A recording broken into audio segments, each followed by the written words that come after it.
Hoy vamos a ver calefacción por paneles radiantes. Es la última clase de calefacción, si no me equivoco. Yo les voy a pedir que si tienen consultas, prendan o levanten la mano o prendan el micrófono directamente y me interrumpan. En el peor de los casos, si quiero terminar un concepto, como yo les había dicho en otras ocasiones, les pido que aguarden un segundito y después me la hacen. Pero prefiero que lo hagan con el micrófono antes de por el chat, que me distrae un poco más y se me hace más complicado. Hace un ratito alguien me estaba preguntando por el chat algo que habían visto en la última clase que no le había quedado del todo claro, lo que era la llave doble reglaje. Lo aclaro rápidamente para quien me preguntó y por si alguien más tenía la duda. La llave doble reglaje se encuentra en la entrada de los radiadores. Es una llave que tiene dos posibilidades. Una llave es operada por el instalador y otra llave es operada por el usuario final. Entonces, el instalador lo que permite con esa primera llave es regular el caudal máximo que puede estar ingresando al radiador. Y una vez que, ¿para qué hacemos esto? Para calibrar el sistema, digamos. La primera vez que se pone en funcionamiento, una vez que ya está instalado en un sistema de calefacción central, por ejemplo, todos los radiadores, se colocan termómetros en los ambientes, se espera que entre en régimen el sistema y se regulan estas llaves de doble reglaje para regular la cantidad máxima de caudal que puede ingresar a cada radiador. Luego, la otra llave que puede accionar el usuario final, lo que hace es modificar el caudal hasta este valor, permitiendo cerrar. Alguien había preguntado, si no me equivoco, la clase pasada, si en un radiador podíamos cerrar completamente el caudal y evitar que esté ingresando agua caliente y de alguna manera apagar el radiador. Sí es posible, se puede hacer con esta llave para el usuario. No sé si quedó claro y si contesté la pregunta. Sí, lo había preguntado yo. Gracias. Ok.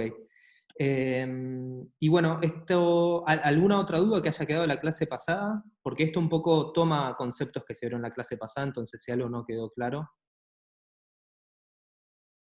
Bueno, cualquier cosa, si más adelante les vienen las preguntas, me interrumpen.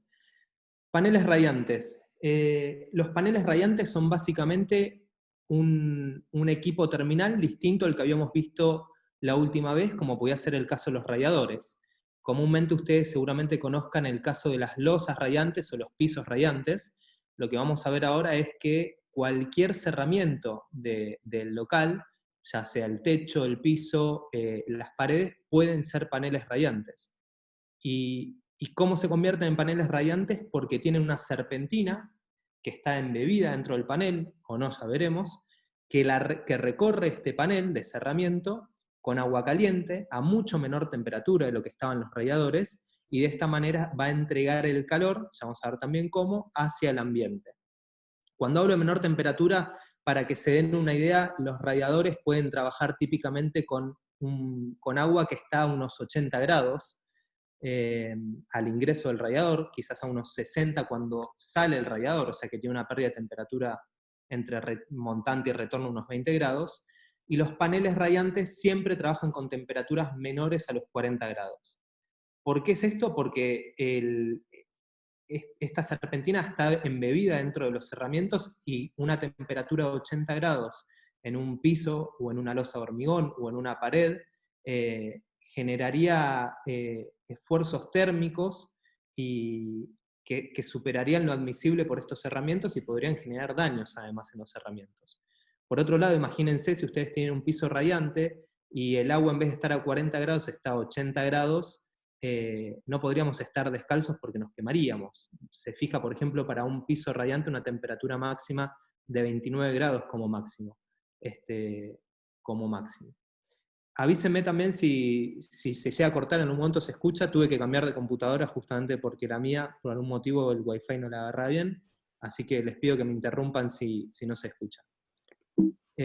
¿Alguna duda hasta acá, chicos? Bueno, entiendo que no por el silencio. Vamos a repasar un poquito esto, prefiero tomarme 2 minutos. Es un pequeño repaso de lo que vieron en balance térmico. Pero, ¿cómo se transmite el calor? Básicamente tenemos lo que es la conducción. La conducción, por ejemplo, en este caso es cuando estamos dos cuerpos, dos masas entran en contacto directo. y a través del contacto directo se pasa el calor de un cuerpo al otro cuerpo. Por ejemplo, en el caso de los radiadores hay conducción. Cuando tenemos un radiador, que es lo que vieron en la clase pasada, estos elementos terminales que se ubican en posiciones puntuales dentro de los locales, están en contacto con el aire y parte de la energía, parte del calor, lo transmiten al aire por conducción directa. Después también tenemos lo que es la convección. ¿Qué es la convección? Bueno, cuando tenemos un fluido, como puede ser el aire, que tiene capacidad de fluir y moverse dentro de un ambiente o de un recipiente, cuando hay diferencia de temperaturas entre las distintas partes de este fluido, se genera una corriente del fluido a través de la convección, donde se está desplazando parte del fluido de un punto a otro. Es distinto el concepto de la conducción, donde la conducción lo que sucedía es que por el contacto directo se modifica la energía cinética de las moléculas, pero no hay traslación de las moléculas. En la convección sí. Si ustedes pueden ver una imagen térmica, donde por encima de un radiador van a ver que se está moviendo y está circulando el aire. De hecho, probablemente si tienen un radiador, a veces depende cómo pega la luz, pueden ver cómo el aire se está moviendo como si fuese unas pequeñas ondas. Y por el otro lado también tenemos la radiación, que la radiación es como nosotros los seres humanos perdemos aproximadamente el 50% de nuestro calor. Nosotros estamos perdiendo calor por radiación, transpiración, conducción, evaporación, y la radiación básicamente son ondas electromagnéticas que tienen la capacidad de viajar a través del aire, también a través del vacío, así nos llega la energía desde el Sol a nosotros, y tiene la particularidad de que el aire es muy permeable a la radiación. ¿Y qué quiere decir que es muy permeable a la radiación? Quiere decir que la cantidad de calor o de energía que absorbe el aire cuando un cuerpo está transmitiendo radiación a otro cuerpo es baja. Y esto es importante porque quiere decir que si nosotros tenemos un cuerpo radiante, como puede ser un panel radiante, y un cuerpo que recibe la radiación, como puede ser un usuario dentro de un local, la gran parte de ese calor lo vamos a recibir directamente por radiación, sin necesidad de que se levante la temperatura del aire. El aire no va a calentarse tanto como sí sucede, por ejemplo, con los radiadores. El radiador, en realidad, el equipo terminal que vimos en la clase pasada, no transmite tanto por radiación como sí lo hace un panel radiante. El radiador transmite por conducción directa al aire, después por convección, el aire circula dentro del ambiente, y una parte por radiación. Pero el panel radiante emite, dependiendo de la posición del panel, pero entre el 50 y hasta el 70% de la energía a través de la radiación. Y esto tiene algunas ventajas y desventajas. Ahora vamos a ver un poquito de esto, pero tiene unas ventajas y desventajas, especialmente con el hecho de que, como les dije antes, nosotros los seres humanos perdemos aproximadamente el 50% de nuestro calor por radiación. ¿Se entiende hasta acá, chicos? ¿Alguna consulta? Bien. Introducimos un concepto nuevo acá que nos va a servir después para el dimensionamiento y también para entender un poco conceptualmente las ventajas y desventajas de los distintos sistemas, que es lo que es la sensación de calor o frío. La sensación de calor o frío depende de estas 6 cosas que están acá listadas. Vamos a leerlas y hablar un poquito de cada una de ellas. La temperatura media de los cerramientos, importa cada uno de los cerramientos qué temperatura tiene. Por lo tanto, si un panel radiante tiene dentro de sí una serpentina con agua caliente circulando, su temperatura se va a modificar.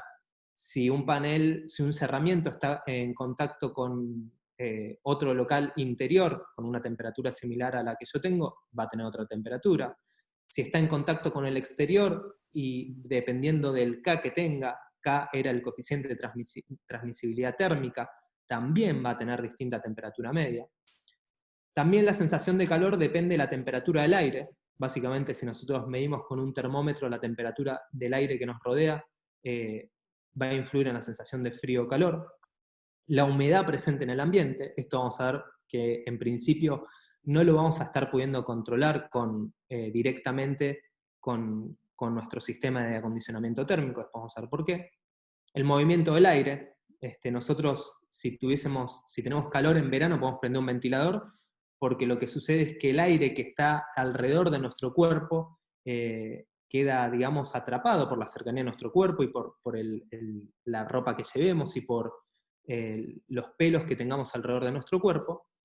Y si nosotros prendemos un ventilador, permitimos que circule el aire y que ese calor que estaba en la película superficial alrededor de nuestro cuerpo sea desplazada por aire fresco. La actividad que estemos haciendo, por supuesto, la sensación de calor no es lo mismo cuando estamos en reposo que si estamos realizando una actividad física. Eso tiene que ver con la fricción interna que se da en nuestro cuerpo. Y el tipo de ropa, porque por supuesto no es lo mismo tener una remera nada más que tener, además de la remera, un buzo y una campera, donde otra vez lo que hacemos es evitar que se desplace este aire de alrededor nuestro que ya se calentó por el calor que nosotros perdimos. Entonces, acá abajo dice que la sensación de calor es, para nosotros va a importar en función más que nada de los primeros dos de estos 6 elementos, que es la temperatura media de los cerramientos y la temperatura del aire. ¿Por qué? Porque la humedad en principio no la estamos controlando, no estamos quitando o agregando humedad a propósito. Suponemos que cuando estamos proyectando un sistema de calefacción, como puede ser de paneles radiantes, no estamos influyendo en el movimiento del aire, no es un sistema donde intervengan ventiladores o esperemos que el aire esté en circulación en el ambiente. La actividad de la persona la suponemos que está determinada y que no va a variar, y el tipo de ropa suponemos que tampoco va a estar siendo distinta para las personas del local y la suponemos estándar, que no se puede variar. Pero sí vamos a poder influir en la temperatura del aire y la temperatura de los cerramientos que llamaremos R, o temperatura de radiación media. Se define la sensación de calor como R más T dividido 2, es un promedio. Y fíjense que acá abajo tenemos tres ejemplos. En el caso de la izquierda, la temperatura interior está a 15 grados, en el del medio 16 y en el de la derecha 18, pero van variando la temperatura media de radiación media de los cerramientos, de 21, 20 a 18 grados, y en todos los casos T más R es constante, de 36, y por eso la sensación de calor es constante. Esto simplemente es una introducción un poco teórica de lo que es la sensación de calor, porque después la vamos a utilizar en los cálculos, y para que se vayan dando cuenta conceptualmente cómo podemos influir en la sensación de calor, que es en definitiva lo que queremos tratar. ¿Alguna duda hasta acá, chicos? No, duda no, solamente se me ocurre que en estos casos tenés siempre el mismo R, pero puedes tener diferentes. En los casos que están acá en la pantalla, en realidad cada uno tiene un R distinto. Fíjate que el de la izquierda tiene 21 y el de la derecha 18. Claro, No, pero para cada caso el R es común a todos los cerramientos. A eso me refería.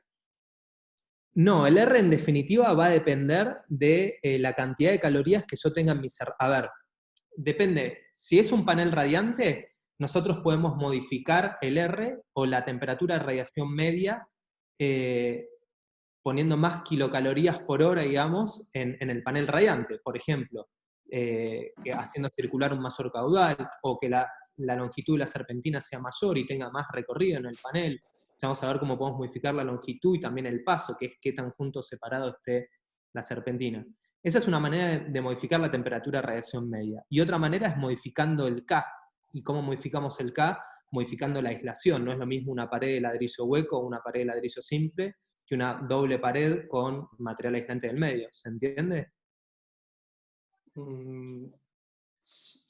Sí, en realidad más o menos, porque cuando dijiste temperatura media de cerramientos y hablaste de, por ejemplo, si tenías una pared que daba al exterior y una que daba al interior, yo imaginé, relacioné temperatura media de cerramientos, por ejemplo, con la temperatura que tiene una pared que literalmente da a un patio, que va a ser diferente a una que da a un local interno. No sé si me explico. Sin duda, sin duda. A ver, en este caso, si nosotros miramos el caso de la izquierda únicamente, dice que la temperatura media de radiación media de los 4 cerramientos que se ven en este lugar es de 21 grados. Ah, claro, esta es la temperatura media de los cerramientos, o sea, sería como la media entre los 4. Ya vamos a ver, no, cada uno puede tener su propia temperatura de radiación media. Va a Claro, quedar eso. más claro cuando vayamos al dimensionamiento, seguramente. Ok, bueno, está bien. Espero con ansias. Y si no volvemos, no hay ningún problema. Dale. ¿Alguien más que le haya quedado algo pendiente, alguna duda? No, lo mismo que él. Bueno, ahora entonces... Perdón, Lo Sí. único que me genera alguna duda es que acá no estaríamos modificando la temperatura interior, sino que todo esto es para dar una buena sensación de calor. No era como antes que sí queríamos modificar la temperatura interior. Por supuesto, no. Nuestro objetivo es modificar la temperatura interior. Si nosotros no realizamos ninguna intervención desde el punto de vista de elegir un sistema de calefacción y dimensionarlo y ponerlo en funcionamiento, la temperatura interior va a ser función de las condiciones climáticas exteriores, ¿sí? Nosotros queremos buscar una temperatura interior acorde a lo que dé una sensación de frío o calor que sea acorde a lo que quiere el usuario. Ya vamos a ver un poquito, nosotros hablamos de que era entre 18 y 22 grados, bueno, acá en radiación anda por ahí, no es exactamente ese valor, pero nosotros digamos, por ejemplo, que queremos una temperatura de 18 grados, ya vamos a ver cómo hacemos para lograr eso, modificando justamente la temperatura media de los herramientas. Ok, gracias. Bien. Avanzo y me preguntan cualquier cosa. Acá lo que se está mostrando es unos gráficos que está mostrando, el de arriba de toda la izquierda muestra cómo es en función de la altura, cómo es el calor ideal. Nosotros idealmente estaríamos esperando esto, ¿sí? Más o menos, que haya unos 18, 20 grados a la altura de la cabeza, y que en la parte superior, donde no hay personas, pueda haber una temperatura inferior, y en la parte inferior quizás una temperatura un poquito mayor. Esto es, según lo que se ha estudiado y demostrado, la temperatura más confortable o el gradiente de temperaturas más confortable para el usuario. Y fíjense, tenemos otros 5 casos que comparan contra el calor ideal. Por ejemplo, el suelo radiante da una temperatura, un gradiente de temperaturas muy similar a lo que se obtiene en calor ideal. Tenemos otros casos donde, por ejemplo, tenemos un radiador, por ejemplo, o un panel en otra posición, donde ya no es exactamente lo mismo. Fíjense que les dije que en los radiadores, que fue el equipo terminal que vimos en la clase pasada, gran parte del calor es transmitida al ambiente y al usuario a través de convección. O sea, el aire está circulando porque tiene diferencias de temperatura y obviamente la parte más caliente va hacia arriba. Prueben si alguna vez van a un local donde esté prendida la calefacción y haya convección, súbanse un banquito, estén cerca del techo y van a ver que ahí la temperatura es mayor. Hay otros sistemas, por ejemplo el techo radiante, o como el calor está viniendo desde arriba hacia abajo, obviamente también acá en la parte superior es donde más calor tenemos. Un convector tampoco tiene la temperatura ideal, y una pared radiante va a tener un perfil similar a este. Y fíjense en este cuadro cómo nos dice que en función de la ubicación del panel, ya sea piso, paredes o techos, el porcentaje de calor que es transmitido a través de radiación o convección. Cuando está en el piso, más o menos estamos hablando de un 55% de calor emitido por radiación, cuando está en el techo alrededor de hasta un 70% o un 80%. Por eso es que realmente el panel radiante emite mucho más por radiación de lo que lo hace inclusive un radiador. Y acá abajo está hablando esta tabla específicamente de las temperaturas que no debemos superar fíjense que dice, la temperatura en la superficie del panel radiante. Por ejemplo, para pisos, nunca debe superarse la temperatura en la superficie del panel radiante 29 grados, como dijimos antes. ¿Por qué? Pues si no nos quemamos o se puede dañar el solado, ya sean cerámicos. Y ahí también tiene que ver, es importante la elección del panel radiante en sí. No, disculpen, del solado que nosotros tengamos. Si tenemos un solado cerámico que tiene una muy buena transmisión del calor, una muy buena transmisibilidad térmica, será ideal quizás para tener un piso radiante. Pero si tenemos una alfombra que nos funciona de alguna manera como aislante, o si tenemos incluso un piso de madera que también aísla un poco, ya evita que parte del calor sea transmitido por radiación, y esta puede llegar a pasar que funcione mucho más por convección que por radiación el panel. Entonces son cosas que ustedes deben ir incorporando, estos conceptos de, bueno, el panel radiante, ¿con qué me funciona mejor? ¿Con una alfombra? No, con una alfombra no es lo ideal. Y también vamos a ver después en qué lugares funciona mejor o para qué uso funciona mejor. ¿Hasta acá alguna consulta? Hablando de vamos a ver lo que tenemos acá. En este caso, esto es una planta, ¿sí? Es una vista en planta de un local, en este caso es un estar comedor, y fíjense que lo que tenemos es una serpentina. Esta serpentina representa,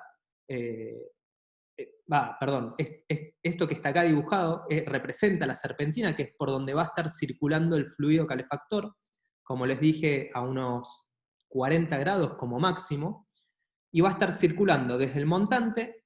Fíjense acá que tenemos un montante, tenemos una válvula de ajuste del caudal, que no está pensada para que la utilice y regule el usuario. Esta válvula de ajuste de caudal está pensada para que el instalador regule por primera vez, o en sucesivas instancias, si es que lo requiere, el caudal que está circulando acá, para poder ajustar un poco más la cantidad de calorías que circula por este circuito.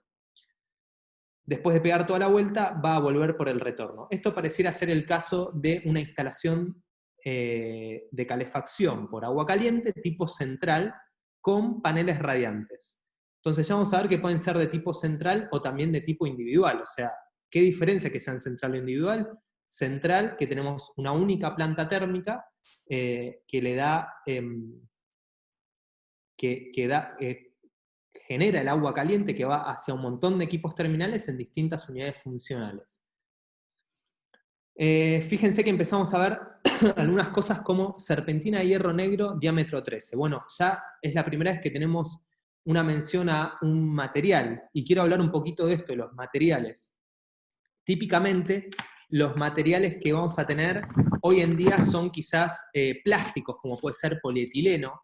Tenemos dos polietilenos, uno que se llama polietileno reticulado, se lo suele abreviar como PER o PEX, PER o PEX, es uno de los más utilizados, o también hay otro que es polietileno copolímero octeno, el PECO, que también es utilizado. ¿Qué diferencia tengo entre los materiales plásticos y los materiales metálicos, como puede ser el hierro negro o el latón o el cobre? Los materiales plásticos tienen una muy buena resistencia con el uso de duración. Estos materiales que yo les nombré tienen durabilidad, tienen resistencia porque piensen que esto puede estar embebido en un contrapiso o incluso una losa, ahora vamos a ver. Y tienen la gran ventaja de que los plásticos vienen en mangueras, ¿sí? De varios metros, viene una manguera enrosable, entonces me permite utilizar todo la longitud que yo necesito de la serpentina sin hacer cortes y uniones. Fíjense que en este caso, la serpentina tipo parrilla, en cada uno de estos puntos tiene una unión. Y estas uniones representan posibles pérdidas el día de mañana y lugares de conflicto. Entonces, obviamente, tenemos que tratar de evitar tantas uniones, y por eso es que la serpentina simple tipo parrilla no es de las más utilizadas y las más difundidas.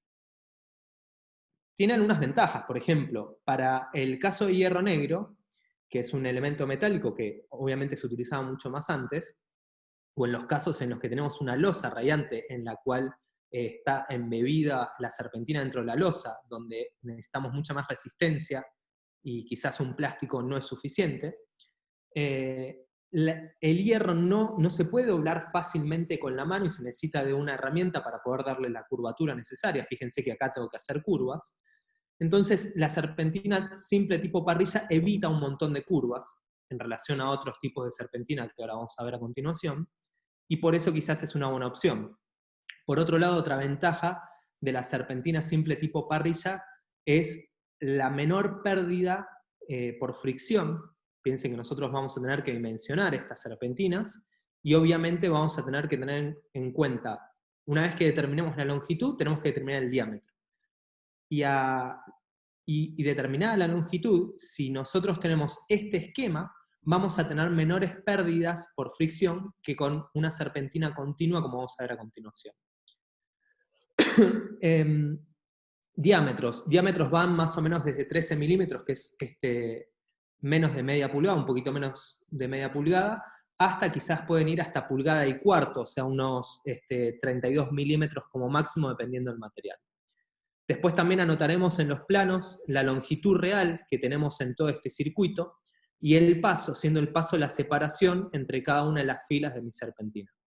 ¿Hasta acá alguna duda, chicos? Bueno, en este caso tenemos otro tipo de serpentina, que es la simple continua. Fíjense que del montante tenemos una serpentina que realiza un único recorrido y luego vuelve al retorno. En hierro negro, en realidad, es mucho más complejo realizar este tipo de serpentina, por esto que les contaba de realizar la curvatura del material, ¿sí? Por eso, en general, este es uno de los más utilizados, pero con materiales plásticos, que hoy les dije están mucho más difundidos. Y hablando de materiales, también les dije que podía ser los materiales plásticos dos tipos de polietileno, los reticulados y no reticulados. Y también teníamos el hierro negro, el latón o el cobre. Fíjense que hay algo particular, que estas serpentinas suelen estar embebidas dentro de un cerramiento. Y al haber cambios de temperatura, también va a haber distintas dilataciones de los materiales, ya sea de las serpentinas en sí, de las cañerías en sí, y del material en el cual están embebidas las serpentinas.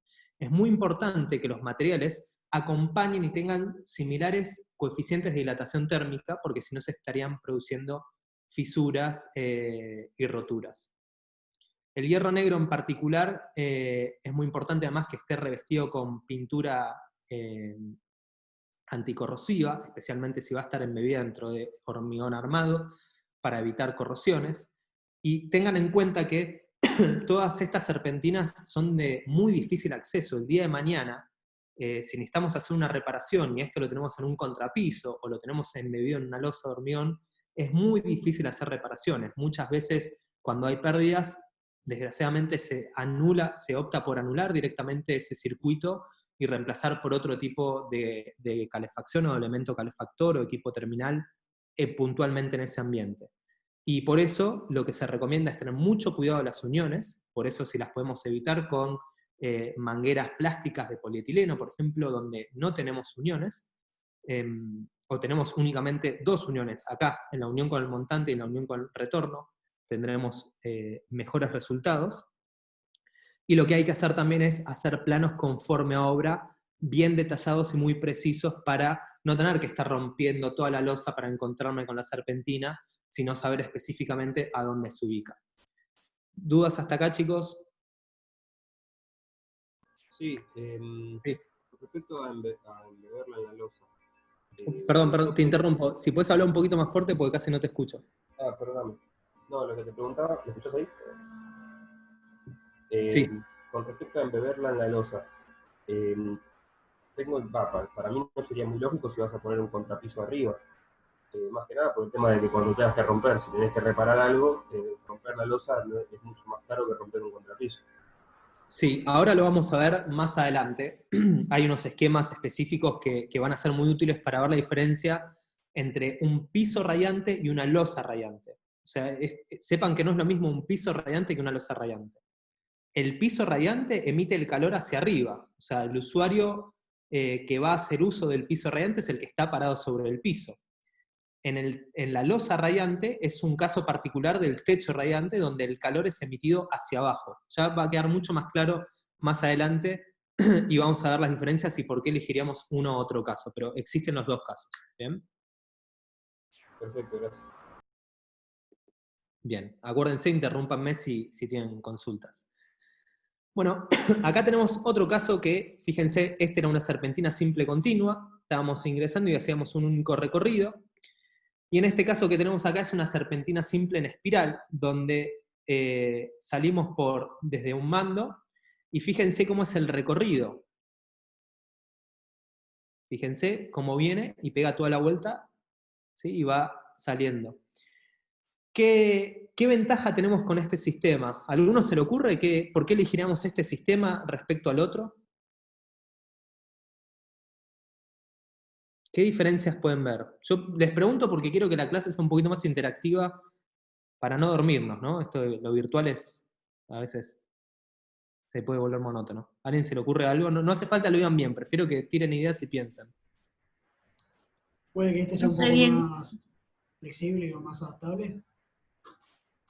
¿A qué te referís con flexible o adaptable? que es un poco más libre a la hora de diseño, mientras que el otro, por ser emparrillado, tendrá más restricciones de fabricación, otra vez ya lo pueden mandar a hacer, entonces no te importa. Pero... No, porque en el momento, a ver, si te entendí bien, en el momento de diseñar, yo voy a elegir en por dónde va a estar pasando mi serpentina y puedo elegir, bueno, por ejemplo, como se hizo en este caso en el baño, quiero que haya serpentina acá, pero no haya serpentina acá. Pero ya sea una serpentina en espiral o una serpentina simple continua, que les muestro otra vez para que la vean, puedo elegir por dónde va a estar pasando independientemente del recorrido que hace. Pero piensen un poquito qué pasa con el fluido. A ver, ¿Se distribuye mejor la temperatura? Claro, Exacto. porque va al extremo Sí. y después al medio. Exactamente, fíjense, si nosotros dijimos que estamos entrando quizás a unos 40 grados, en este punto vamos a tener 40 grados, pero a medida que el fluido está avanzando a lo largo de la serpentina, va a ir perdiendo temperatura y quizás vuelva al retorno con unos 10 grados menos. Típicamente ese es el orden de magnitud que podemos llegar a perder de calor. Entonces, obviamente, esta parte y toda esta parte que está acá va a recibir un poco más de calor que esta parte que está acá. En cambio, en este caso, al tener una serpentina en espiral, se distribuye mejor a lo largo de todo el ambiente la temperatura. ¿Sí? ¿Se entiende? Básicamente, más que nada, se puede utilizar para eso. Fíjense, en este caso particular, para diferenciarlo, lo que tenemos es un sistema individual. ¿Por qué un sistema individual? Porque tenemos una caldera específica para esta unidad funcional, y aparece otro elemento que no habíamos visto antes, que es el colector de mandos integrados. Sí, ya sabemos lo que es un colector.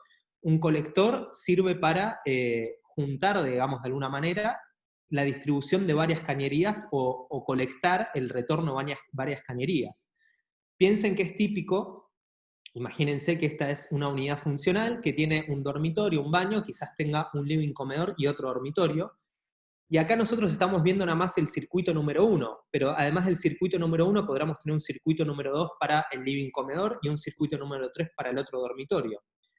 Bueno, a través de este colector de mandos integrados, que también lo vamos a ver más adelante, pero es una cajita donde tenemos un pequeño colector para los mandos y un pequeño colector para los retornos, desde este punto vamos a juntar, digamos, todos los mandos, todos los retornos, y el instalador, no el usuario, porque se supone que el usuario no debería estar tocando este colector de mandos integrados, pero el instalador puede regular un poco la cantidad de caudal y de esa manera las calorías que está yendo hacia cada circuito.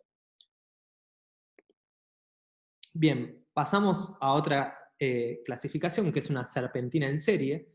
Cuando tenemos, por ejemplo, en este caso, fíjense que tenemos un dormitorio y un baño, y se está utilizando la misma serpentina, tenemos esta primera serpentina y esta segunda serpentina, que están en serie. Fíjense, salimos del montante, tenemos una válvula de ajuste de caudal, y una temperatura de entrada 1 al circuito número 1.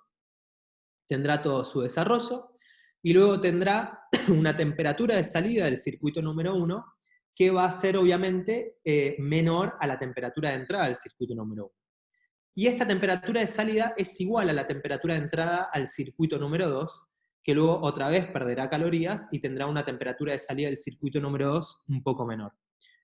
¿Para qué nos sirve esto? Bueno, dependiendo de los requerimientos de nuestro proyecto, podremos elegir, bueno, a ver cuántas calorías le tenemos que entregar a cada ambiente y elegir si que pase primero por un ambiente, luego por el otro. También podremos ajustar el paso y tener un paso distinto en un ambiente o en otro, o incluso tener un paso distinto en un ambiente dentro del mismo ambiente. Fíjense lo que pasa acá. En esta zona tenemos un paso de 30 centímetros y acá un paso de 23 centímetros. ¿A quién se le ocurre por qué el proyectista decidió hacer eso? A medida que me acerco al balcón disipo más calor. ¿Qué tenemos en el balcón específicamente? Una abertura y una temperatura exterior más baja. Exactamente. La abertura es un lugar donde probablemente tengamos una gran pérdida de calor, entonces para compensar eso podemos modificar el paso en esa posición. Son cosas que vamos viendo para tener en cuenta y aprender a incorporar respecto a este equipo terminal particular que es el panel radiante. Este es otro caso, es una serpentina en paralelo. Fíjense que tenemos un montante y un retorno. En este caso, simplemente para cuestiones didácticas y que ustedes puedan ver, la válvula de ajuste caudal está puesta en el retorno, y es lo mismo. El agua no es compresible, es un fluido no compresible, así que la válvula de ajuste caudal esté en el retorno del montante a los fines prácticos es lo mismo. Y en este caso, la diferencia es que la temperatura de entrada a estos dos dormitorios, por ejemplo, va a ser muy similar. Entonces voy a elegir esta serpentina en paralelo cuando quiera tratar dos ambientes que sean provistos de un mismo montante o retorno y que tengan requerimientos de balance térmico similares. ¿Bien?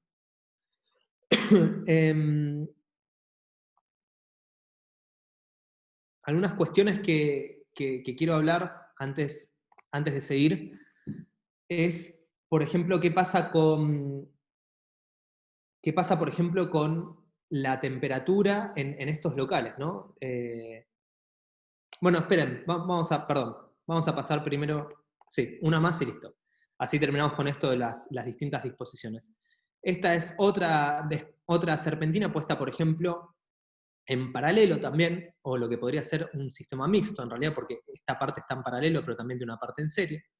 Y esto de que sean en paralelo o en serie va a influir, como les dije otra vez, en las pérdidas. Una serpentina en serie va a tener mayores pérdidas que una serpentina en paralelo. El gasto en una serpentina en paralelo, o el caudal, digámosle, por ejemplo en esta que está en paralelo, el caudal total va a ser la suma del caudal que esté en el circuito número 1 más el caudal que esté en el circuito número 2. Pero en este caso que estaba en serie, por ejemplo, el caudal total va a ser igual para el circuito número 2 que para el circuito número 1. Son cuestiones que nosotros como proyectistas podemos ir variando para obtener distintos resultados en base a nuestros requerimientos. Ahora sí, en base a esto que estuvimos hablando, quiero hablar un poquito de lo que son las ventajas y desventajas de este sistema. ¿Por qué elegiríamos este sistema de equipo terminal frente a un sistema de radiadores o frente a un sistema de calefacción por aire, por ejemplo, u otros de los sistemas que estuvimos viendo? Y para eso quiero un poquito escucharlos a ustedes. La idea no es saberlo ni decirlo bien, la idea es pensar juntos qué se les ocurre como... Vamos primero por las ventajas. A ver, ¿qué ventajas le encuentran ustedes a este sistema?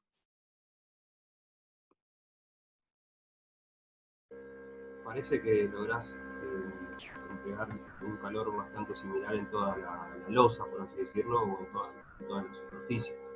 Cosa que en cuando vos haces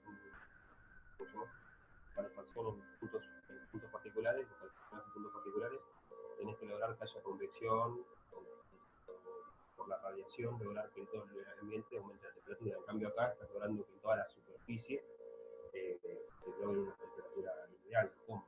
Clarísimo.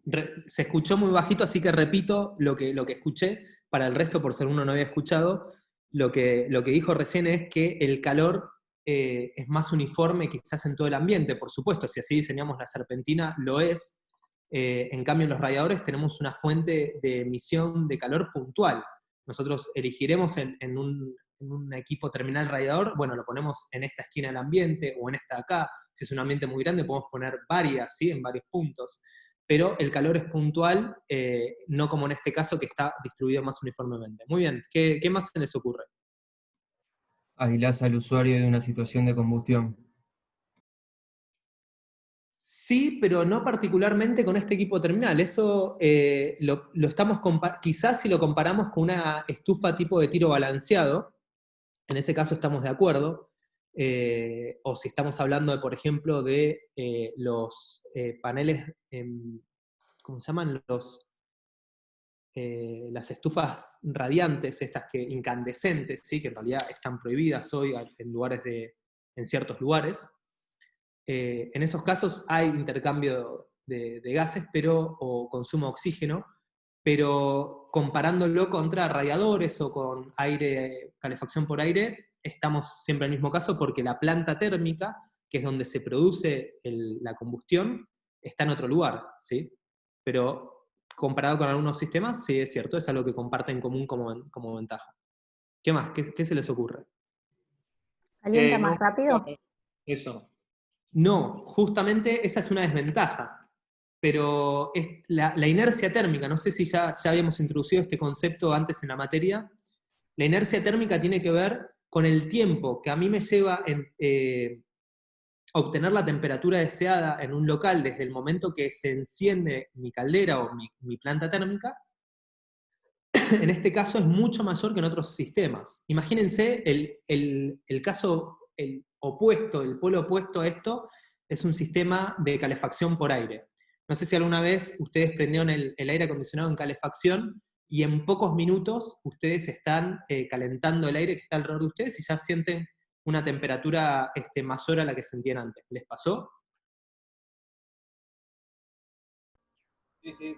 Sí, pasa seguido. Es el aire acondicionado, digamos, en su función de calor, o un sistema de calefacción por aire central, tiene una inercia térmica muy baja. En pocos minutos logramos que la temperatura del aire se eleve. Pero también, de otra manera, apenas lo apagamos, a los 5 minutos ya nos estamos muriendo de frío. En cambio, que entre en régimen el sistema de paneles radiantes lleva mucho tiempo. ¿Cuánto? Y bueno, depende del sistema, pero típicamente puede ser entre 2 a 4 horas. Comparado quizás a un sistema por radiadores, que también es por agua caliente, pero que al tener menor volumen de agua y una mayor temperatura, alcanza un régimen mucho más rápido, quizás unos 30 minutos, 20, 40, una hora, dependiendo del diseño en particular. Pero acuérdense, en sistemas de radiadores tenemos unos 80 grados dentro como temperatura del fluido calefactor, en paneles radiantes unos 40 grados nada más. Así que la inercia térmica es muy grande. Y una vez que nosotros apagamos la caldera, en un sistema de paneles radiantes, también les lleva unas 2 a 4 horas modificarse la temperatura interior del ambiente. Eso se considera una desventaja, en realidad, porque no puede reaccionar rápidamente a los cambios de temperatura exterior. Y eso nos lleva también a algo muy importante, que es, bueno, ¿para qué lugares es adecuada la elección de este sistema de paneles radiantes? Para lugares básicamente donde la variación de temperatura a lo largo del día sea chica. No es lo que pasa en la Ciudad de Buenos Aires. En la Ciudad de Buenos Aires podemos tener unos 11 grados a la mañana típicamente, y unos 20 grados o 22 o hasta 25 grados a las 3 de la tarde. O podemos tener unos 2 grados a la mañana y unos 12 grados o 15 grados a las 3 de la tarde. Entonces, podemos llegar a tener hasta unos 15 grados de variación térmica diaria, típicamente, a veces más, a veces menos, y eso es bastante. No nos da tiempo a nosotros a reaccionar efectivamente. Quizás tenemos frío y tenemos que esperar unas 2 a 4 horas a que tome temperatura el ambiente. Sí es útil para aquellos lugares donde hay temperaturas muy frías o donde hay una ocupación plena, constante, donde no nos importa la inercia térmica porque al haber ocupación constante casi todo el tiempo y todo el día está encendida el sistema de calefacción. Y eso también, ya hablamos un poquito del lugar, y hablemos un poquito también de los usos. Hay ciertos usos donde es más adecuado que otros. Por ejemplo, particularmente para un hospital, no es un buen uso del sistema de paneles radiantes, por ejemplo, por piso radiante al menos. ¿Por qué no por piso radiante es un sistema adecuado? Quizás sí por techo radiante, pero no por piso radiante, porque entre la persona que esté internada en un hospital, en una cama, y el piso, se interpone justamente la cama. Y como nosotros dijimos, la mayoría del calor en paneles radiantes va por radiación, nos vamos a estar privando con esta cama de que le llegue por radiación el calor a la persona. Pasa algo muy particular en los paneles radiantes, que es que la temperatura del aire se mantiene típicamente más baja que en otros sistemas. Cuando nosotros tenemos en un extremo el sistema por paneles radiantes, quizás la temperatura del aire se mantiene a 18 grados, 16 incluso, 14 grados. Siempre vamos a estar trabajando con entre 2 y 4 grados menos para dimensionar de lo que trabajamos habitualmente. Si antes dijimos que nos movíamos entre los 18 y los 22 para dimensionar otro sistema, este sistema nos vamos a estar moviendo entre los 14 y los 18 típicamente, más o menos, ¿sí? Esos son los valores de temperatura de diseño interior que vamos a tomar para el aire.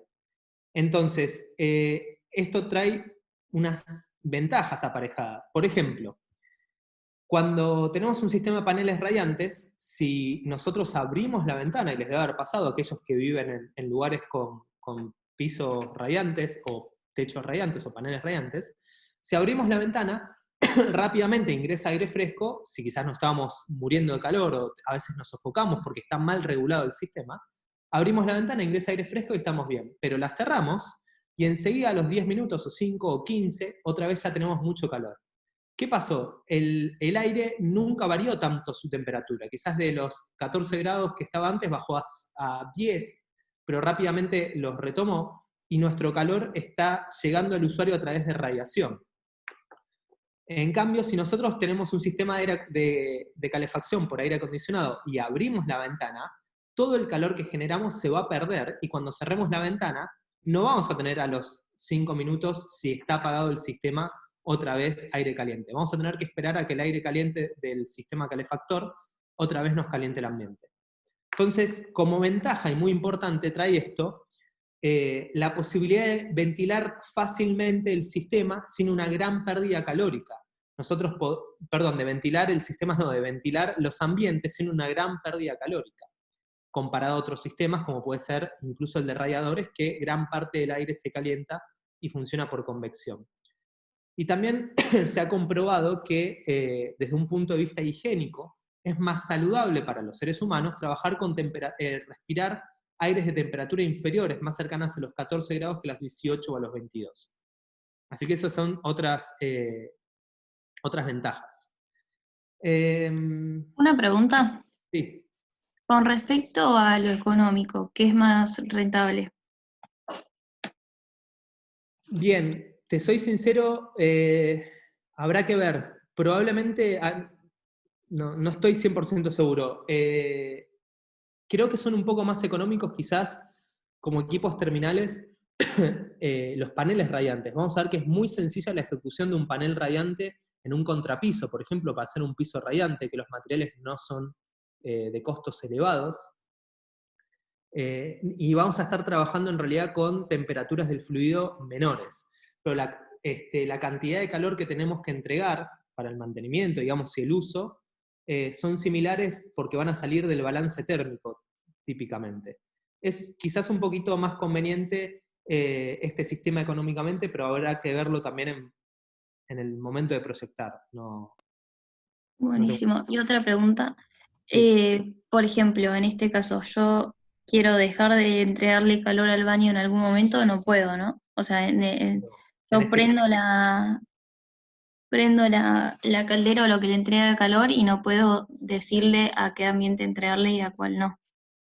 No de esta manera, no. Al menos que lo tenga por circuitos separados, que sean circuitos distintos, y yo tenga la posibilidad de abrir o cerrar una llave, pero que típicamente para el usuario final no está pensado que esté tocando el sistema de colector de mandos para no desregular el sistema. Ok, Pero típicamente no podemos elegir que vaya o no hacia distintos lugares. gracias. ¿Algo más que se les ocurra de ventaja para este sistema? Hay algunas más que tengo por ahí anotadas. Sí, que no ocupa lugar en realidad. Totalmente. No ocupa lugar y eso nos permite una mejor redistribución de los muebles, por ejemplo. Ustedes deben, probablemente, bueno, no sé si ya habrán empezado o estarán por empezar con el trabajo práctico número 3, donde tienen que ustedes poner en planta la posición de los radiadores, de los equipos terminales radiadores. Y esos equipos terminales radiadores a veces es un problema elegir a dónde van. Tenemos que tener en cuenta en un dormitorio, por ejemplo, dónde va a estar el placar, dónde va a estar un mueble, quizás una cama, por supuesto, el respaldo de cama, si puedo tener quizás una cómoda o una biblioteca o lo que sea, me ocupan espacio en la pared. En cambio, estos no ocupan nada de espacio. Y si el día de mañana quiero hacer un reacomodamiento de los muebles, es mucho más flexible este sistema que un sistema de radiadores. Y lo mismo, no solo con los muebles, incluso con los tabiques. Si yo quisiera modificar algún tabique, lo puedo hacer sin tocar, un tabique interno me refiero, lo puedo hacer sin tocar el sistema de calefacción, si tengo una serpentina embebida dentro de un cerramiento. En cambio, si yo tengo un tabique interno y tiene apoyado un radiador a ese tabique interno, voy a tener que ya empezar a modificar no solo el tabique, sino también el radiador y el equipo terminal en el momento que quiera hacer una modificación. ¿Algo más que se les ocurra? Ya no quedan tantas. Otra tiene que ver, por ejemplo, con el tostamiento del polvo. No sé si han visto alguna vez, si tienen un radiador puesto contra una pared blanca, van a ver a veces que arriba del radiador se forma como si fuese una especie de mancha, que es justamente un tostamiento, y es el tostamiento del polvo. El polvo que hay circulando en el ambiente se puede tostar y quedar adherido a la pintura, porque estamos trabajando con temperaturas en los radiadores de hasta 80 grados. En cambio acá, como trabajamos con temperaturas mucho más bajas, no sucede esto del tostamiento del polvo. Y si ahora les pregunto desventajas, ¿qué se les ocurre como desventaja? Ya nombramos una que es la gran inercia térmica que tiene. Me imagino que ante un mantenimiento también debe ser mucho más complicado realizar la reparación o tenés que levantar el piso en sí. Totalmente, totalmente. Esa es una desventaja muy importante también. Suelen taparse los conductos, ¿no? Sí, obviamente, sí, podrían llegar a obstruirse. Para eso nosotros vamos a diseñar también, cuando diseñemos vamos a definir una velocidad de circulación del fluido suficiente para arrastrar los sedimentos. Va a ser aproximadamente, ya no vamos a ver en el dimensionamiento, pero unos 0,3 metros por segundo, ¿sí? Unos 30 centímetros por segundo más o menos, de manera tal que no se generen sedimentos. Y obviamente este es un circuito de agua limpia, que después también vamos a ver, pero el agua viene del vaso de expansión, y del vaso de expansión del tanque de reserva, así que no debería haber muchos sedimentos ni piedras ni ese tipo de cosas. Esto viene del sistema de provisión de agua. Pero sí, por supuesto, si se llega a tapar es un problema. ¿Algo más?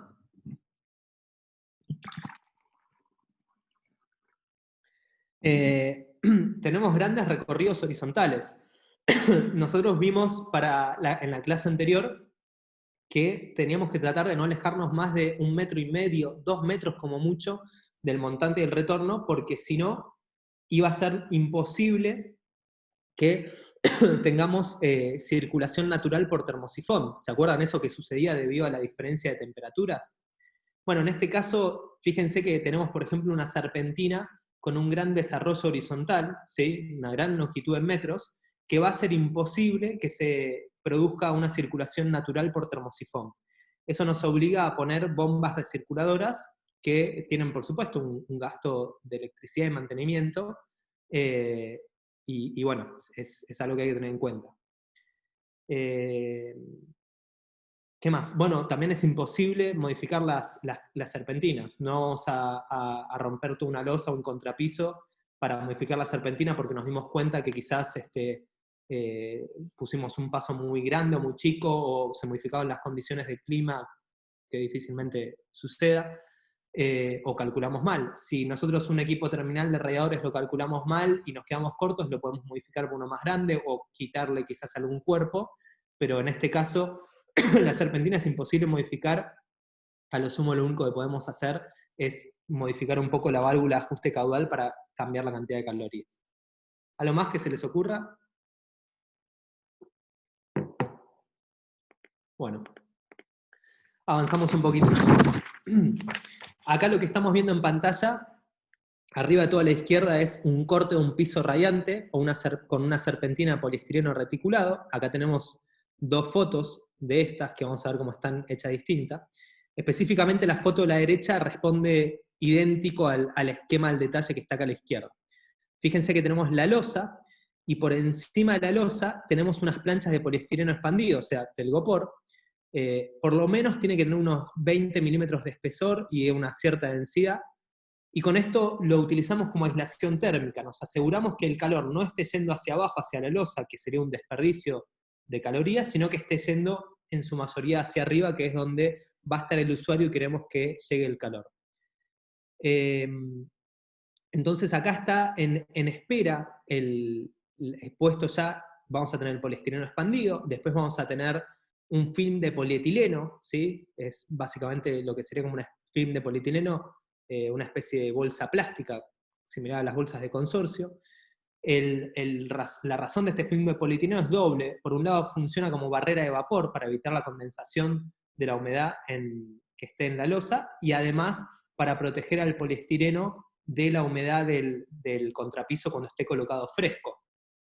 Fíjense que después tenemos una malla que también tiene una doble función. Por un lado, en este caso, permite proveer de anclaje a través de unos precintos a la serpentina, en este caso la serpentina de polietileno, plástica, y luego acá se vertirá la mezcla de mortero para generar el contrapiso. Otra cosa muy importante que acá no se llega a apreciar bien, pero acá está puesto, es un zócalo perimetral de poliestireno expandido, o sea, otra vez telgopor. Tenemos que poder tomar las variaciones de temperatura, las dilataciones y contracciones que tengamos por los cambios de temperatura. Es muy importante colocar esto, y además también no podemos generar superficies muy grandes. Si generamos superficies que superen cierta cantidad de metros cuadrados, típicamente unos 40 metros cuadrados o mayor a unos 8 metros de lado, tendremos que generar también una junta de dilatación, que puede ser con poliestireno, para evitar que se generen fisuras en el contrapiso. Vamos a también cuidar la relación de los lados de nuestros paneles, que no sean mayores a 2 en 1, para evitar generar concentración de tensiones. ¿Alguna duda hasta acá, chicos? Lo que vemos acá abajo a la izquierda es un sistema un poco más moderno respecto a este que está acá. Esto que tenemos es un sistema que ya viene así prefabricado y conformado, parece una especie de Legos, es encastrable. Esto que vemos es un material plástico que por debajo ya tiene incorporado un cierto espesor de un aislante térmico, entonces es de muy rápida colocación y muy fácil colocación, y la manguera simplemente se encastra en estos bloques, generando el paso necesario que nosotros tengamos y hayamos calculado, y el desarrollo de la manguera. Y acá a la derecha lo que estamos viendo es una foto real y un zoom, digamos, un esquema más cercano con los elementos de lo que dijimos que era el colector de mandos. Típicamente acá lo que estamos viendo son 6 mandos y 6 retornos, quiere decir que tendremos 6 circuitos distintos que están siendo colectados en este colector de mandos, y ahí tendremos las válvulas de ajuste de caudal. Este colector de mandos debe estar sobrelevado respecto de la posición donde estén mis serpentinas. Eso es para asegurar que si hay una burbuja de aire en el sistema, venga a parar a este colector, y a través de este purgador automático, que es simplemente una válvula que automáticamente libera el aire cuando hay aire en esta posición, se libera el aire y evitamos que se acumule aire en nuestro sistema, disminuyendo el rendimiento y afectando el sistema. ¿Alguna duda, chicos? Antes alguien me había preguntado un poco de lo que era la diferencia entre tener la serpentina en el piso, en el contrapiso o en la losa. Si pasamos a la siguiente filmina, fíjense que acá, en este caso, la tenemos en la losa. Fíjense que dice que es el corte de un techo radiante con una serpentina de latón o hierro negro. Ya tendremos que utilizar latón, difícilmente podamos utilizar la manguera plástica. Qué tan útil era la manguera plástica por no tener las uniones. El latón también nos permite hacer grandes extensiones sin uniones, porque se puede hacer estas curvas fácilmente, incluso en obra con la mano. Y obviamente al estar en la losa, la aislación térmica evitará en este caso que el calor vaya hacia arriba y estemos concentrando el calor hacia adelante. Fíjense el corte precisamente, acá en planta vemos que tenemos las montantes y los retornos, y cómo accederíamos en el caso de un techo radiante a los montantes y los retornos, por ejemplo, con este detalle que está acá, este detalle constructivo donde tenemos el montante y el retorno. Estos rulos que tenemos acá son para permitir la dilatación de la cañería, y esto es muy importante. En la unión con el montante y el retorno, como tenemos una cañería vertical y otra cantidad de cañerías horizontales, que es mi serpentina, va a haber dilatación en ambos sentidos, y tenemos que permitir que cada una se pueda dilatar independientemente sin transmitir el movimiento hacia la otra cañería. Una manera muy fácil de realizarlo es con estos rulos. Y acá fíjense que tiene, por ejemplo, en la parte superior de lo que sería esta posición, un acceso, que puede ser una tapa metálica, a las válvulas de ajuste de caudal y una válvula de limpieza para una purga, por ejemplo. acá hay una foto de un techo radiante en cielo raso, distinto a lo que sería un techo radiante en la losa. Tiene como ventaja que es de fácil acceso, no sirve para todos los casos, hay que también cuidar mucho la temperatura porque al estar expuesto directamente en contacto con el aire, la temperatura que llega al cielo raso es mayor y hay que tener mucho cuidado en el diseño de ese cielo raso para asegurar que no estamos dañándolo. Como ventaja es, por supuesto, la facilidad de acceso a esta serpentina en caso de reparación frente a esta que está, por ejemplo, embebida dentro de la losa de hormigón. Y acá tenemos un cuadrito donde nos marca, por ejemplo, en función de los diámetros que puede tener una cañería típica de hierro, el radio de curvatura que podremos tener y la separación entre las cañerías, el paso. Fíjense en los casos donde podamos llegar a tener una losa baja, que ya casi no se utilizan, pero si tenemos una losa baja en una zona de una cocina o en una zona de núcleos sanitarios, acuérdense que la losa baja se proyectaba justamente para tener un mayor contrapiso y poder mandar los caños por contrapiso. Típicamente hoy se suelen utilizar cañerías suspendidas para evitar el problema de las losas bajas, que agregan mayor peso a la estructura y sí, básicamente mayor peso y la dificultad de ejecutar las losas bajas y la dificultad de acceder a las cañerías en un contrapiso frente a un cielo raso suspendido. Pero fíjense, esta está mal ejecutada por dos motivos. Primero, porque no está permitiendo una libre dilatación en los cambios de dirección, y segundo, porque acá se está generando un sifón invertido, en donde se pueden acumular bolsas de aire, de difícil remoción, porque no vamos a tener quizás la suficiente presión para remover estas bolsas de aire, y además porque en caso de que necesitamos vaciar la instalación, acá se nos va a estar acumulando agua y es imposible sacar el agua desde aquí. ¿Cuál es la correcta ejecución de una cañería para una losa baja? De esta manera.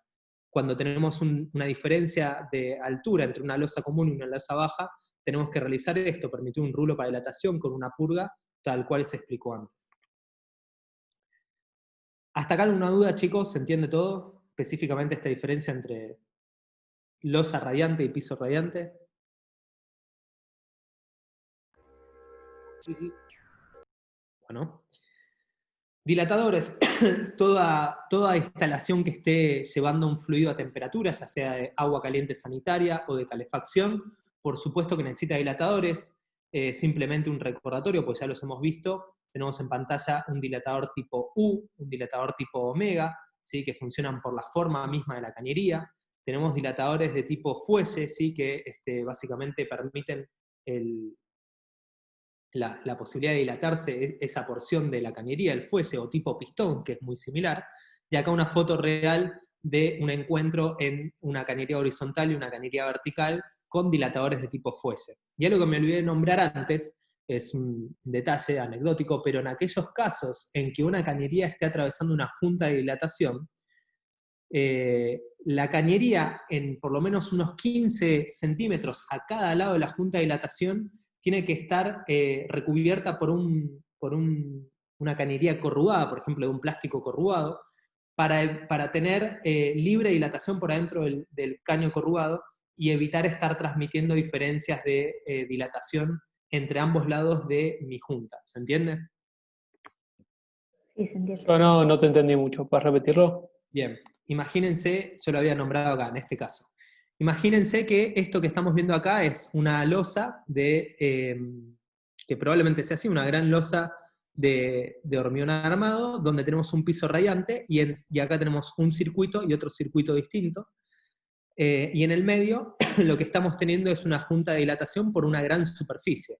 No sería conveniente que no haya juntas de dilatación en este lugar, porque justamente al estar transportando un fluido, el contrapiso va a estar sufriendo dilataciones, y si no las tomamos con una junta se pueden generar fisuras. ¿Hasta ahí me siguen? Sí, era más el tema de los 15 centímetros del... En este caso, las cañerías no están atravesando la junta de dilatación, si esto que está acá es una junta de dilatación, pero si una cañería estuviese atravesando esta junta de dilatación, es importante que haya una especie de vaina, ¿sí?, que recubre a la cañería para permitir una libre dilatación de la cañería dentro de la vaina, independiente de cada uno de estos sectores. ¿Entiendes? A eso me refería simplemente. Genial, ahora sí. Bien. Bien. Acá tenemos un esquema general de todo nuestro sistema, donde está, acuérdense, todo sistema de calefacción, ya sea por aire, por radiadores, con equipos terminales de radiadores, con zócalos radiantes, con paneles radiantes, va a tener un esquema similar a este.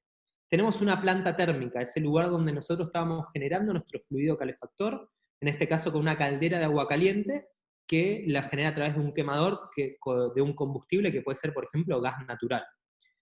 En el otro extremo tenemos nuestro equipo terminal, que en este caso es un panel radiante, pero podría ser tranquilamente un radiador y funcionaría similar. Nuestro vaso de expansión, ¿se acuerdan nuestro vaso de expansión? ¿Alguien me puede repetir? Porque es muy importante las funciones del vaso de expansión. ¿Alguien las recuerda? ¿Qué hace un vaso de expansión ahí? ¿Para qué está? Regula la presión y... Bien, regula la presión quiere decir que absorbe las variaciones de volumen, ¿sí? O sea, la presión entre el montante y el retorno en función de los cambios de temperatura que vienen aparejados de cambios de volumen. ¿Algo más? Había otros. Ibas a decir algo y te corté.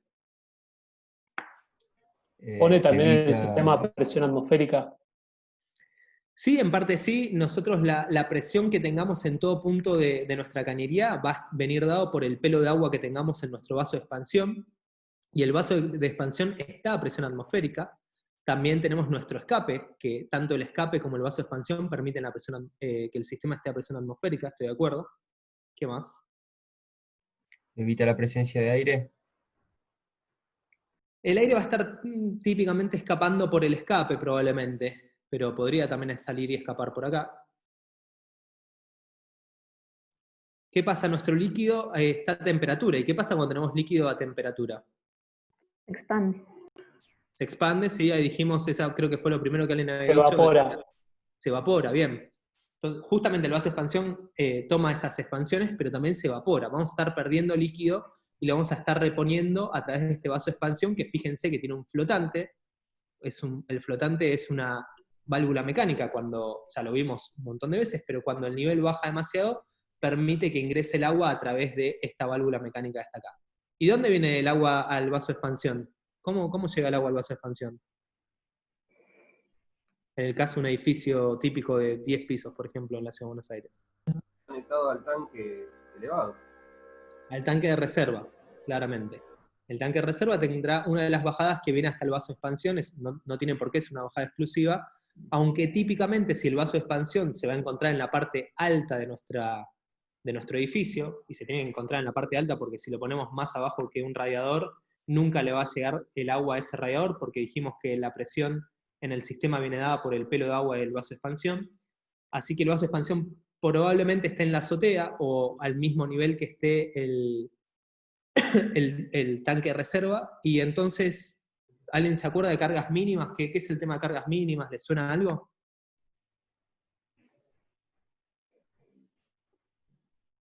Esto tiene que ver con el tema de provisión de agua. Había, no sé si tiene que ver con el tema del tanque, que tenía que estar lleno un tercio para funcionar.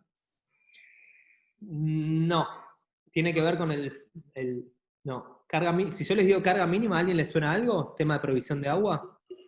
Y es la La carga columna mínima que mínima de debe agua para- proveer el servicio del municipio a la vivienda, ¿no?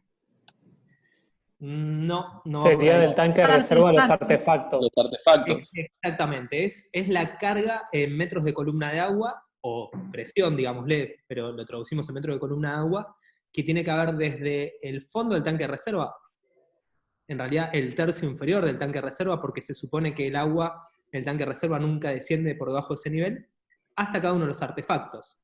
Típicamente dijimos que podía ser dependiendo de si teníamos elementos encolumnados en una bajada, la carga mínima tenía que ser mayor, si no me equivoco, alrededor de los 2,5 metros. Si es para el último piso, quizás no tengamos suficiente altura y tengamos que hacer una bajada independiente, o si es para un único artefacto en la azotea, por ejemplo, una canilla de servicio o el vaso de expansión, la carga mínima era de 0,5 metro si es para un único artefacto a través de una bajada independiente para ese artefacto. Por eso quería aprovechar que nos falta tanto para el parcial para repasar un poquito de temas. Así que es muy probable que el vaso de expansión que esté en la azotea tenga una bajada independiente por este motivo, desde el tanque de reserva. Bueno, volvemos un poco entonces. ¿Se entendió, chicos, eso? Asumo que sí. Volvemos un poquito a este esquema. El agua llega al sistema y se llena entonces todo mi sistema a través del vaso de expansión, porque tenía una de las funciones que dijimos, además de absorber las expansiones, ponerlo a presión atmosférica, darle el pero de presión al sistema, es el de reponer el líquido y el de llenar el sistema también por primera vez. Nuestro sistema, cuando lo instalamos, está vacío de agua y todo el agua va a ingresar a través del vaso de expansión.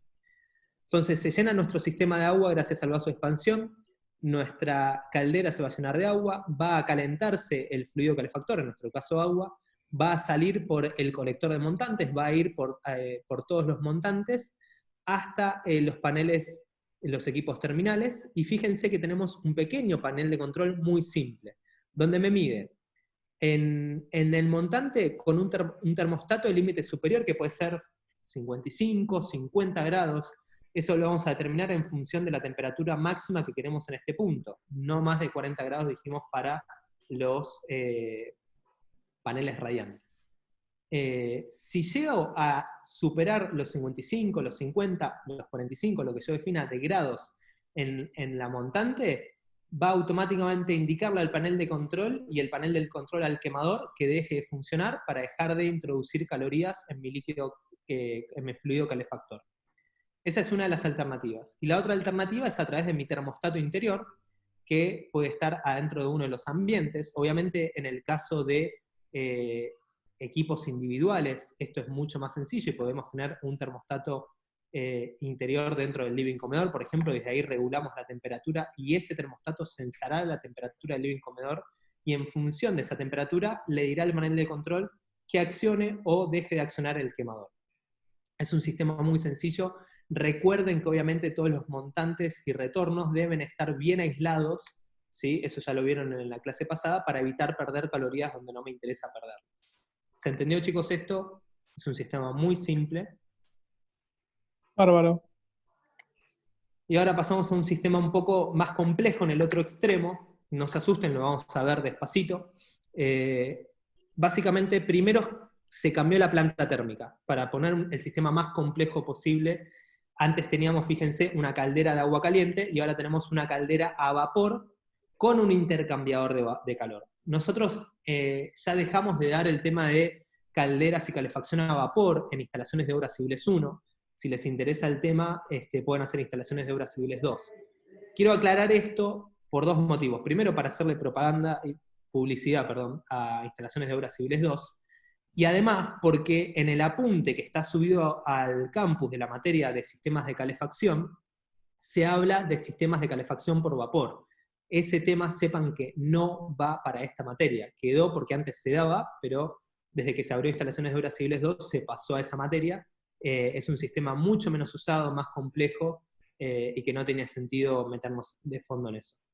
Y hablando de apuntes que están en el campus, no hay un apunte específico para paneles radiantes, pero voy a estar realizando una extracción del libro de Barreneche, de acondicionamiento térmico.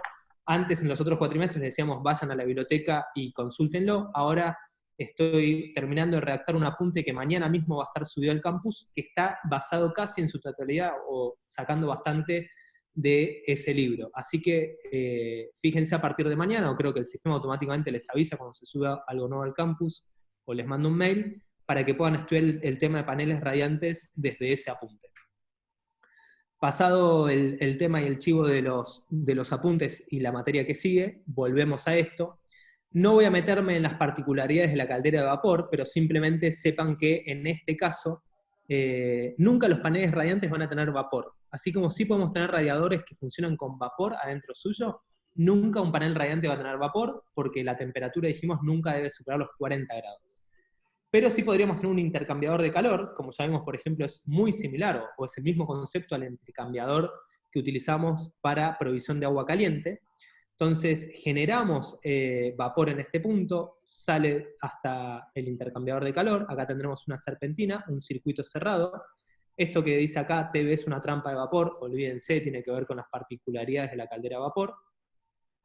Y en este espacio de intercambiador de calor es donde estará circulando en otro circuito, ¿sí? Que es este que está acá, a través del intercambiador de calor hacia el equipo terminal, en este caso el panel radiante, y volviendo con bomba circuladora, por supuesto, todo panel radiante necesita una bomba circuladora, que no estaba puesta en el sistema anterior, hasta el intercambiador de calor. Algunas particularidades del panel de control, vamos a ver. Primero, vamos a tener igual que antes el termostato interior. Básicamente, si supera, por ejemplo, los 24 grados, o los 22, o los 18, o lo que yo haya definido, o 14 incluso, porque dijimos que vamos a trabajar con temperaturas menores para paneles radiantes, si se supera esa temperatura, le va a decir al panel de control que ya se llegó a esa temperatura, y entonces le va a indicar a la caldera que corte. Otra cosa que va a estar viendo la temperatura es el termostato de límite superior, que también estaba en el sistema anterior. Fíjense que era este que estaba acá, son los dos métodos de sensores que teníamos antes, que si llega, por ejemplo, a 55 grados, o lo que nosotros determinemos, le dice al panel de control otra vez que corte. Pero se agrega otra particularidad, ya no solamente le estamos diciendo al panel que corte, a la caldera que corte a través de la válvula de vapor motorizada, ¿sí? Que esto que está acá me dice, eso que está acá, donde está diciendo cortá el quemador o mandá más o menos vapor, sino que además lo que está haciendo es mandarle indicaciones a la válvula mezcladora motorizada. Fíjense esta particularidad, hay un desvío con un bypass. El agua puede estar generando el circuito de retorno hacia el intercambiador de calor o un circuito de retorno con bypass sin pasar por el intercambiador de calor. Esto nos permite ajustar y reaccionar mucho más rápidamente a nuestros controles. Y además se agrega algo muy importante que puede ser un sensor exterior, un sensor de temperatura exterior, que no importa tanto especialmente la temperatura exterior, sino la variación, el gradiente de temperaturas de la temperatura exterior. Es decir, qué tan rápido se está variando la temperatura en el exterior para poder anticiparnos a los cambios que se vienen y actuar rápidamente. Es un sistema mucho más complejo, pero que permite mitigar una de las grandes desventajas de este sistema, que es la inercia térmica. ¿Bien? ¿Se entendió? ¿Hay alguna duda respecto a estos sistemas? No, muy claro. Acá tenemos una foto y un esquema de lo que sería algo similar a este esquema anterior. Fíjense que acá a la derecha podemos ver, acá a la izquierda tenemos un tanque intermediario. Podría estar funcionando tanto en realidad para agua caliente, un sistema de provisión de agua caliente, o un tanque intermediario para, por ejemplo, lo que vimos recién, para calefacción. No, es imposible de la foto saber para cuál de los dos sistemas está funcionando. Tiene bombas recirculadoras, fíjense que cada retorno tiene una bomba recirculadora antes de ingresar al intercambiador de calor.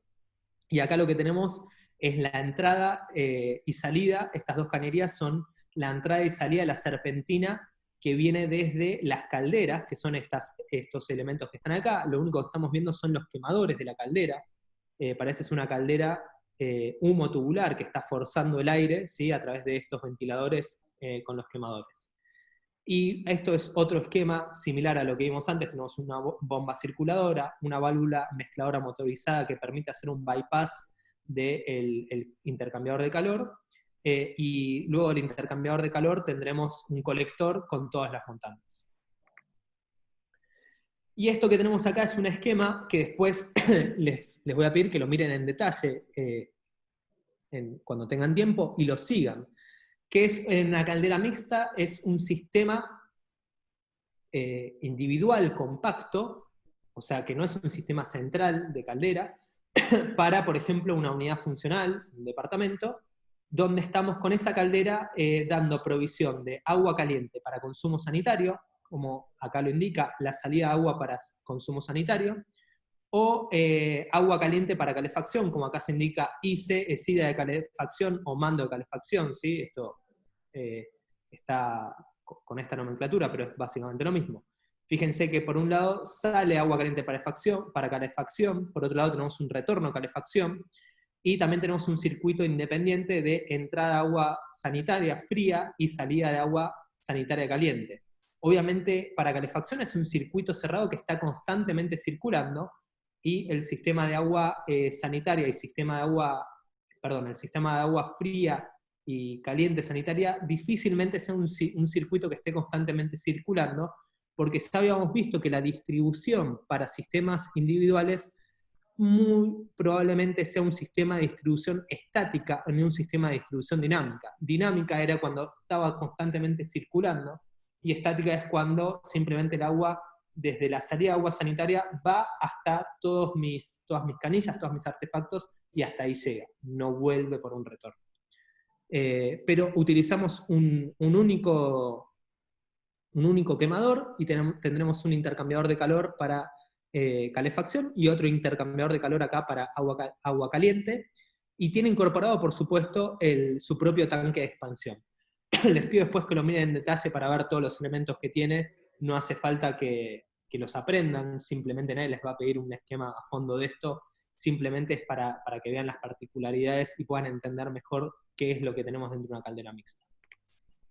Bien, hasta acá todo bien. Vamos a pasar ahora a la última parte, que es el dimensionamiento de los paneles radiantes. No sé si hay alguna consulta, algo que haya quedado pendiente. Bueno, sí, ahí escucho a alguien que va a decir algo. Bueno, pasamos entonces rápidamente, vamos a pasar el tema de paneles radiantes. Hay un grupo, que si no me equivoco es el grupo que tiene como docente a Mariana, va a tener que explicar, hay un trabajo práctico de paneles radiantes que ya está resuelto por la cátedra. Este grupo va a explicar mucho más en detalle quizás cómo se hizo para ese edificio en particular el cálculo del dimensionamiento, así que ahora lo vamos a pasar simplemente rápidamente, tal cual como está puesto acá, por si queda alguna duda, algo que no se entienda, y también va a estar explicado más en detalle en este apunte que voy a estar subiendo probablemente mañana al campus. Y si no, está también en el libro de Barreneche, si es que alguno lo tiene comprado. Así que pasamos, acuérdense, ese grupo que va a exponer, por favor, no se metan en la teoría, no es la idea que repitan otra vez la teoría, las ventajas y desventajas de un sistema de paneles radiantes frente a otros sistemas. Vayan particularmente a lo que hay en ese trabajo práctico, ese edificio en particular, cómo se resolvió cada cosa en particular y por qué se tomó una decisión frente a otra, ¿bien? Esa es la idea. Bien, lo que se expone acá es el método de cálculo que sale de la Sociedad Americana de Calefacción y Ventilación, del Cuerpo de Ingenieros de Ventilación y Calefacción, es uno de los métodos de cálculo, y les vamos a explicar primero el proceso de cálculo. Primero, vamos a adoptar una temperatura de diseño de aire interior por 3 a 4 grados menor a lo que es la temperatura de diseño interior para otros sistemas. ¿Por qué? Por esto de que yo les dije de que la gran parte del calor llega a los usuarios a través de radiación y no por convección. Entonces, si típicamente nos movemos entre 18, 22 hasta 24 grados, vamos a adoptar, por ejemplo, en este caso, que es un caso práctico, unos 14 grados, por decir algo. Después vamos a realizar el balance térmico de manera similar a que lo hicimos con cualquier sistema, independientemente del equipo terminal, como ya aprendieron en la clase de balance térmico para condición de invierno. Tendremos que considerar las ganancias y las pérdidas, y ver cómo compensarlas. Después vamos a calcular la temperatura de los cerramientos, y lo vamos a calcular para todas las caras, excepto la que tiene la serpentina con este cuadro que está acá. Ya les voy a mostrar cómo. Vamos a diferenciar primero los cerramientos interiores de los cerramientos exteriores. Los cerramientos interiores les vamos a asignar directamente una temperatura de 1 grado mayor al aire interior. Entonces, si habíamos adoptado 14 grados como temperatura de diseño de aire interior, le pondremos para los cerramientos que estén en contacto con el interior unos 15 grados. Y los cerramientos al exterior va a depender, por supuesto, la temperatura que tengan de la temperatura exterior. Por eso vamos a entrar a esta tabla, que acá está conceptualmente, y acá hay un ejemplo real de la tabla, donde estas líneas me están definiendo el coeficiente de transmisibilidad térmica, es decir, qué tan buen aislante es este cerramiento. A mayor valor de K, peor aislante tengo. Un K más alto, por ejemplo, como vemos acá, un K muy alto, me está diciendo que cuando tengo 8 grados bajos, o vamos acá, el caso de 0 grados, con 630 me dice que si la temperatura exterior es de 0 grados, me va a decir que mi cerramiento va a tener de temperatura de radiación media, esa R que vimos al principio de la clase hoy, aproximadamente unos 5 grados. Un panel que tiene una buena aislación, que se le colocó quizás una cámara de aire, o una lana mineral, o una lana de vidrio, o un poliestireno expandido, un telgopor, va a tener un K más bajo, quizás un K de 0,97, y va a permitirme una temperatura de radiación media mucho más elevada. Entonces, en función de la temperatura exterior, que eso sale las normas CIRAM en función de la ciudad en la que estamos, y del valor del K, del coeficiente de transmisibilidad térmica, que sale en función del paquete que tenga mi cerramiento, voy a poder definir la temperatura de radiación media la temperatura de superficie interna del cerramiento, ¿sí? Esto para todas las caras de mi ambiente, excepto la que tiene el panel radiante. Ahora vamos a ver qué hacemos con esa cara. Y por último, en estos pasos vamos a calcular la temperatura de radiación media del cerramiento, TRM, como el promedio de las temperaturas en función de la cantidad de metros cuadrados que tengamos para nuestros cerramientos o superficies de cerramiento. Fíjense que es sumatoria de todas las temperaturas para cada uno de los cerramientos por esa superficie dividido la superficie total. ¿Hasta acá alguna consulta, chicos, de esto? Una consulta. La tabla, entonces, para... Perdón, te escucho muy bajito, no sé si podrás hablar un poquito más fuerte. Casi estoy gritando. La tabla que vos mostraste recién muestra valores de K y valores de temperatura. ¿No sería el mismo método que usábamos antes para como habían explicado las clases anteriores? No, para nada. No podemos dar otra vez la clase de balance térmico, pero no, para nada es lo mismo, y antes, en ningún momento nosotros teníamos que definir antes la temperatura de nuestros cerramientos. Nosotros lo que hacíamos era definir la temperatura que había, la diferencia de temperatura que teníamos de los dos lados del cerramiento, puede ser el ambiente donde estamos, y no sé, si teníamos un ambiente no calefaccionado, como puede ser el palier del edificio, íbamos a definir unos 12 grados, si no me equivoco, y si teníamos el exterior, íbamos a tener menos 4 grados, creo que son para la ciudad de Buenos Aires, o serán menos 8 o menos 12 para Ushuaia, o lo que sea, y lo que definíamos en base a esa diferencia de temperatura era una cantidad de calor que nosotros perdíamos, ¿sí? Desde el punto más caliente, que es el interior, hacia el punto más frío, que es el exterior, en función del K, o sea, de la transmisión térmica que tenga ese paquete de muro, o paquete de piso o techo, pero en ningún momento nos importaba saber la temperatura que teníamos, ¿sí? en el cerramiento. Simplemente la diferencia de temperatura a los dos lados del cerramiento, la superficie total de ese cerramiento, el valor K de ese cerramiento, y así de esa manera calculábamos las pérdidas por transmisión. Y después también tenemos que calcular las pérdidas por renovación de aire o por hendiduras, las pérdidas por infiltración.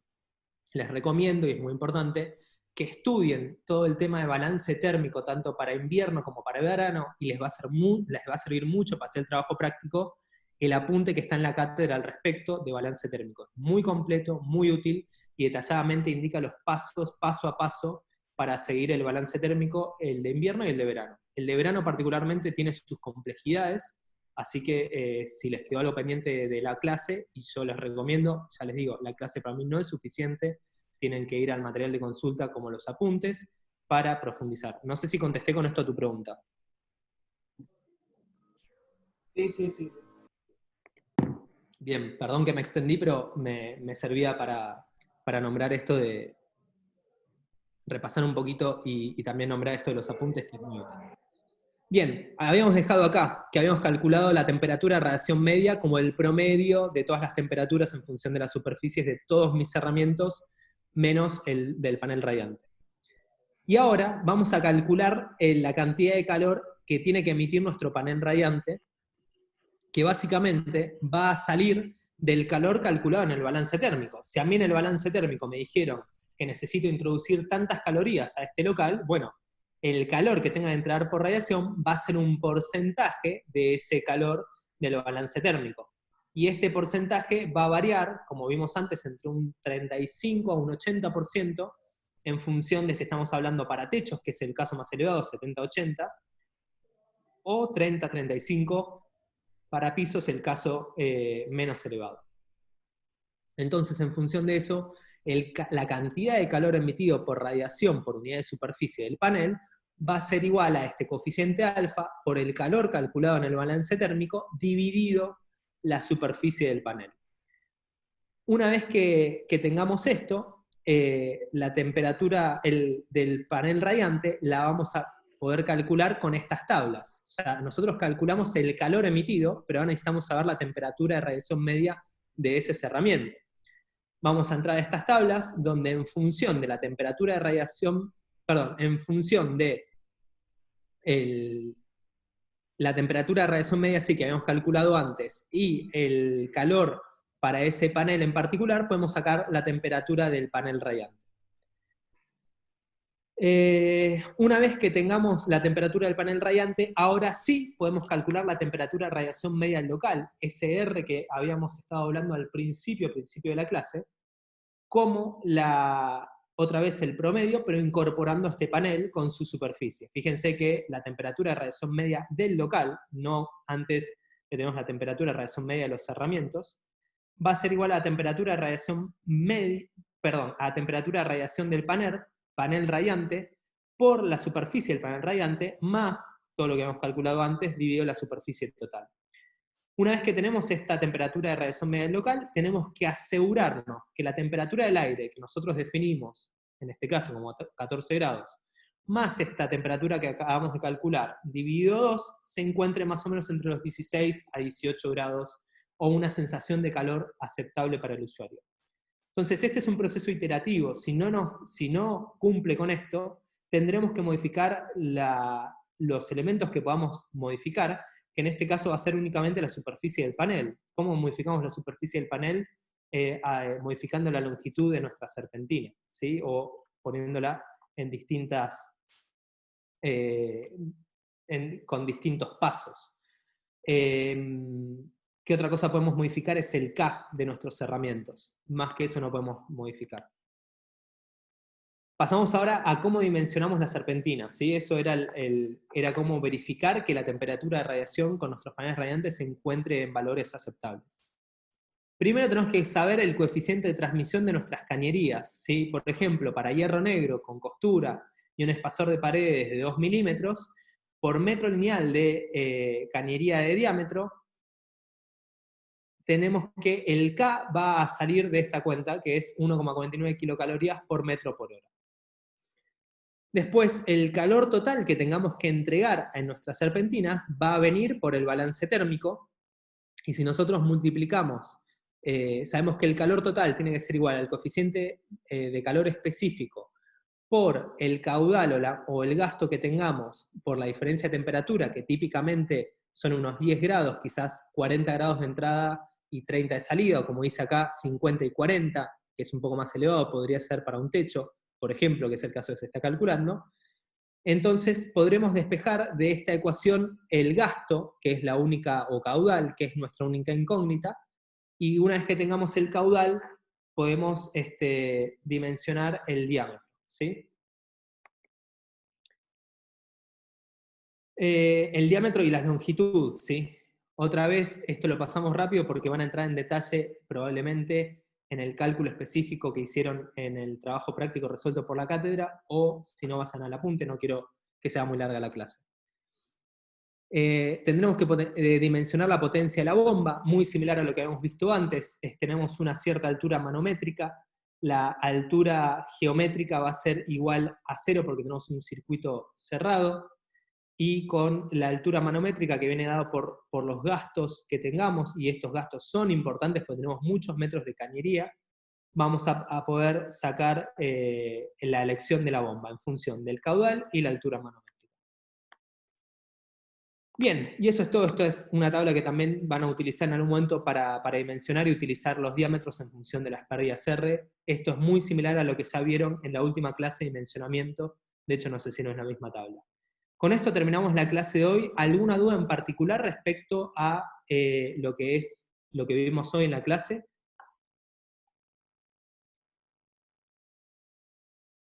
Bueno, recuerden que el jueves tenemos la primera parte del parcial, que es la parte práctica de resolución. Así que a las 19 horas nos conectamos todos en el Zoom. Ya me dijeron que igual Aeropuertos parece que tiene una